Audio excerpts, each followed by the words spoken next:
안녕하세요, 청취자 여러분. 오늘은 역사 속 아주 흥미로운 한 시기로 좀 깊이 들어가 보려 합니다. 바로 바벨론 포로 생활을 마치고 돌아온 유대인들의 이야기인데요. 보내주신 자료들을 보면 이 시기를 통해 우리가 성경이나 역사를 어떻게 봐야 하는지 그런 중요한 질문들을 던지고 있더라고요. 네, 맞습니다. 이게 그냥 돌아왔다, 그런 단순한 이야기가 아니에요. 그 신앙 공동체가 생전과 또 정체성 사이에서 어떤 길을 걸었는지를 보여주거든요. 그렇죠. 특히 중요한 건 우리가 성경을 읽을 때 그 역사적인 맥락을 놓치면 얼마나 크게 잘못 이해할 수 있는지, 또 그 결과로 아예 다른 교훈을 얻게 되는지, 그걸 아주 잘 보여주는 사례라는 점입니다. 아, 성경 해석의 오류 문제군요. 네, 그 뿌린 대로 거둔다는 원칙이 여기서 아주 구체적으로 현실적으로 나타나거든요. 그게 핵심입니다. 시작은 정말 감격스러웠잖아요. 시편 126편 보면 우리가 꿈꾸는 것 같았도다. 이렇게 노래할 정도였으니까요. 제2의 출애굽이다. 이렇게도 불렸고요. 네, 그랬죠. 하지만 그 돌아온 땅의 현실은 정말 냉혹했습니다. 현실은 달랐군요. 네. 예루살렘 주변은 완전히 황폐해 있었고 농사나 목축은 거의 불가능했어요. 당장 먹고 사는 게 막막했던 거죠. 그런 방법이 없었나요? 유일한 방법이 이제 주변 민족하고 상업 활동을 하는 거였는데. 아, 상업. 근데 자료를 보니까 그게 그냥 물건 사고 파는 게 아니었다면서요? 맞아요. 그게 문제입니다.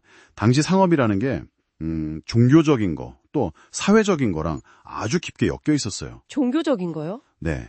예를 들어 거래를 하려면 상대방이 섬기는 신을 인정하고 때로는 같이 제사도 지내고 그래야 했어요. 아, 유일신 신앙과는 완전히 부딪히네요. 그렇죠. 거기다가 이제 신뢰를 보여준다고 자녀들끼리 정략 결혼시키는 관행도 있었고요.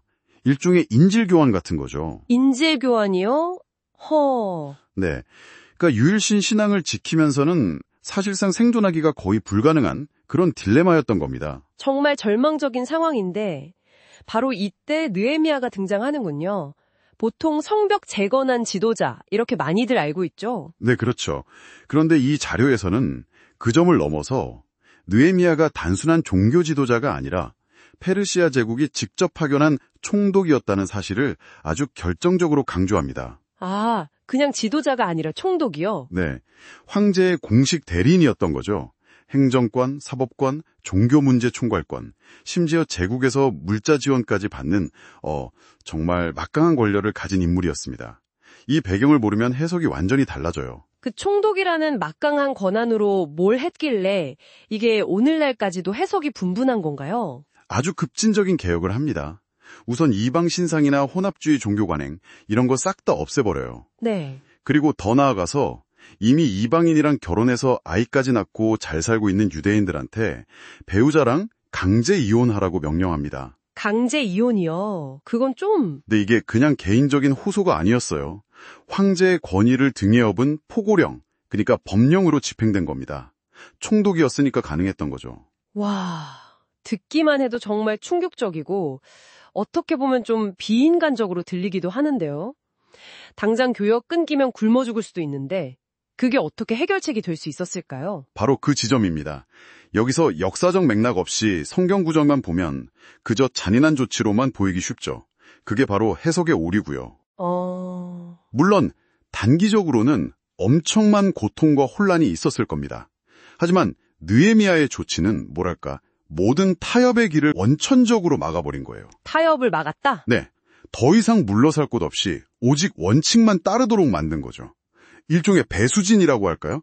쉬운 길, 그러니까 종교적으로 타협하면서 교역하는 그 길을 스스로 차단해버린 겁니다. 배수진이라 결과는 어땠습니까? 자료 보면 정말 놀랍던데요? 네, 장기적으로 보면 정말 예상 밖의 결과가 나왔습니다. 놀랍게도 한 100년, 그 정도 지나니까 유대 공동체가 학문적으로나 경제적으로나 엄청나게 번성해요. 번성했다고요? 어떻게 그럴 수가 있죠? 네. 예루살렘은 당시 최고의 지성도시였던 이집트 알렉산드리아랑 견줄 만큼 교육 중심지로 명성을 얻게 되고요. 유대인들은 국제적으로 상당한 부를 쌓게 됩니다. 아니, 교역 통로를 스스로 막았는데 어떻게 그게 가능했을까요? 다른 길을 찾아야만 했던 거죠. 어쩔 수 없이. 생존해야 하니까요. 그래서 율법 연구에 막 매진하면서 지적인 역량을 극한까지 끌어올린 겁니다. 율법 연구를 통해서요? 네. 당시 글을 읽고 쓴다는 것 자체가 최고 엘리트의 상징이었거든요. 그 지적 능력을 바탕으로 단순 거래가 아니라 독보적인 품질 그리고 혁신적인 제품 개발에 집중한 거죠. 아하, 마치 요즘으로 치면 기술력으로 승부하는 강소기업 같은 느낌이네요. 뭐 비슷하다고 볼 수 있죠. 그렇게 만든 최고 품질의 제품은 굳이 신용거래나 담보 같은 거 없이도 현금으로 팔렸고요. 그게 결국 엄청난 부로 이어진 겁니다. 와. 이게 바로 뿌린 대로 거둔다는 법칙이 현실에서 작동한 아주 구체적인 방식인 거죠.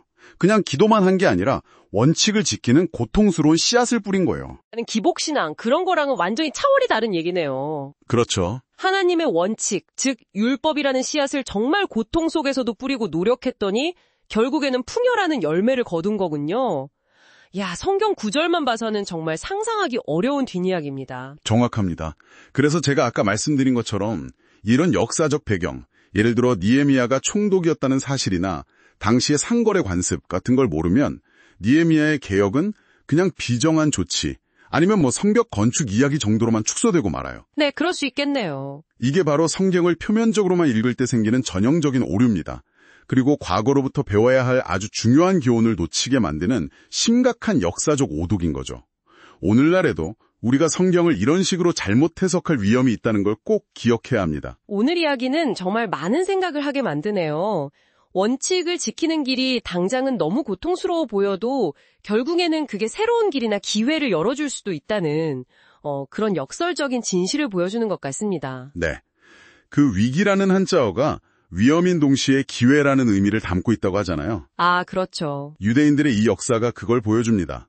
문제가 없는 상태가 복이 아니라 그 문제를 정면으로 돌파하고 그걸 더 나은 단계로 나아가는 발판으로 삼는 그 과정 자체가 어떻게 보면 뿌린 대로 거두는 법칙의 실현이었던 거죠. 문제를 해결하는 과정 자체에 복이 있었다? 네. 그 안에 복이 내재되어 있었던 겁니다. 오늘 저희가 함께 살펴본 이 관점이 청취자 여러분께서 혹시 마주하고 계신 어떤 어려움이나 혹은 기존에 가졌던 생각들을 좀 새로운 시각으로 바라보는데 작은 실마리가 되었으면 좋겠습니다. 마지막으로 한 가지 질문을 던져보고 싶습니다. 뿌린 대로 거둔다는 이 원칙이 그냥 과거 이야기가 아니라 오늘 우리의 삶, 또 우리 사회에도 여전히 작동하는 법칙이라면 우리는 지금 무엇을 뿌려야 할까요? 이 질문을 각자 좀 해보는 것도 의미가 있지 않을까 싶습니다. 네, 정말 깊은 고민거리를 남겨주시네요. 오늘 심층 분석은 여기서 마무리하겠습니다. 함께 해주셔서 감사합니다. 네, 감사합니다.